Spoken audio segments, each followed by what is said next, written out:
They called it breeding, they called it duty, they called it the way things were. But what happened to enslaved women behind closed doors on plantations across the American South was one of the most systematically hidden horrors in human history. And today we're finally pulling back the curtain on the truth they buried for centuries. Picture a plantation in Georgia, 1850s, moonlight spilling over rows of cotton. And inside the big house, a young enslaved woman named Harriet lies awake, listening for footsteps on the stairs because she knows that at any hour, without warning, without her consent, the door to her small room could open, and there was nothing, absolutely nothing, the law would do to stop it. This wasn't an isolated tragedy. This was policy. This was economics dressed up as tradition. And it happened to hundreds of thousands of women whose names were never written down, whose pain was never recorded, whose children grew up not knowing which side of the family tree held their true father. Slave owners across the antebellum South operated under a brutal, unspoken system where the bodies of enslaved women were treated as property in the most literal sense, not just their labor in the fields, but their reproductive capacity itself was commodified, monetized, and controlled. After the transatlantic slave trade was officially banned in 1808, plantation owners faced a new problem. How do you keep your labor force growing without importing more enslaved people? The answer, chillingly, was to force reproduction among those already enslaved. Historians have documented plantation owners who kept ledgers, not unlike cattle breeding records, tracking which women were fertile, pairing them with enslaved men chosen not for love or companionship, but for size, strength, and the likelihood of producing strong offspring who could later be sold. Some women were forced into unions with multiple men over their lifetimes, their bodies used as tools of production in a system that saw a newborn baby not as a miracle of life, but as a future asset on a balance sheet. And then there was the horror that plantation records rarely spoke of directly, but that runaway slave narratives, freedmen's testimonies, and the physical evidence of mixed-race children born into bondage made impossible to deny. The routine sexual exploitation of enslaved women by the very men who claimed to own them. Thomas Jefferson's relationship with Sally Hemings is perhaps the most famous example burned into public memory. But Hemings was one of countless women trapped in the same nightmare. A girl barely a teenager when the power imbalance between her and her enslaver made any notion of consent a cruel fiction. Enslaved women had no legal recourse. They could not testify against a white man in court. They could not refuse an order from their enslaver. And refusal, historical records show again and again, often led to brutal punishment. Sail away from their children, or worse.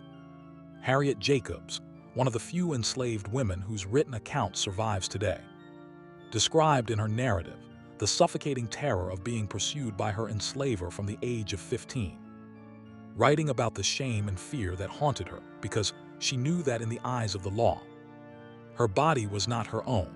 It belonged to a man who could do with it whatever he pleased. And there was no sheriff, no judge, no minister who would intervene on her behalf. Some women fought back in the only ways available to them. There are documented cases of enslaved women poisoning abusive overseers, feigning illness to avoid assault, or in the most desperate circumstances, taking drastic action to prevent bringing a child into a life of bondage. Others found quiet forms of resistance, passing down oral histories to their daughters, warning them, preparing them for a world that saw their very existence as an opportunity for exploitation. And the children born from these unions occupied an agonizing space in plantation society. Under the legal doctrine of partis sequitur ventrum, a child's status as free or enslaved followed the condition of the mother, meaning that even a child fathered by the plantation owner himself, a child who might share his father's face, his father's eyes, was born enslaved, sometimes to be raised in the same household as half-siblings who called that same man father, while this child called him master. Historians estimate that by the time of the Civil War, a significant percentage of the enslaved population in certain regions carried some degree of white ancestry. A haunting statistical footprint of just how widespread this exploitation truly was. Wealthy plantation mistresses often knew exactly what was happening under their own roofs, and their reactions reveal another layer of this tragedy. Some documented sources describe white plantation wives directing their rage not at their husbands, but at the enslaved women themselves, punishing them for a violation they never had the power to prevent. Selling away children who bore too close a resemblance to the master of the house, erasing the evidence rather than confronting the truth. This wasn't hidden from society either. Travelers, journalists, and abolitionists who visited the South in the decades before the Civil War wrote home describing what they witnessed. And Frederick Douglass himself spoke and wrote extensively about the sexual violence enslaved women endured, calling out the hypocrisy of a so-called Christian society that preached morality from the pulpit on Sunday, while permitting these atrocities 6 days a week. Yet for over a century after emancipation, this chapter of American history was quietly smoothed over in textbooks, reduced to vague mentions of harsh conditions and difficult treatment, stripped of the specific, gendered horror that enslaved women endured. It's only in recent decades, through the painstaking work of historians combing through plantation records, court documents, formerly enslaved peoples' oral histories collected by the WPA in the 1930s, and DNA research connecting modern descendants to slaveholding families, that the true scale of this systemic abuse has come into full focus.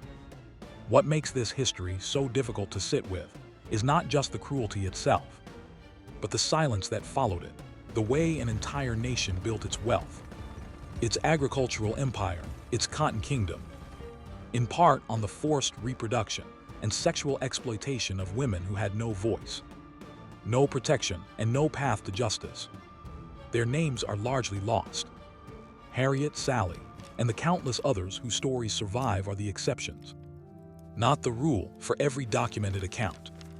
There were thousands of women whose suffering vanished into the historical record, remembered only by the descendants who carry their blood, and in some cases, only recently learned the truth of where they came from. Understanding this history isn't about assigning blanket guilt or comfortable villains. It's about refusing to look away from a truth that shaped the demographic, social, and economic fabric of an entire nation. A truth that still echoes today in family trees quietly rewritten, in DNA test results that surprise unsuspecting descendants, and in a national reckoning with slavery that is, even now, still unfinished.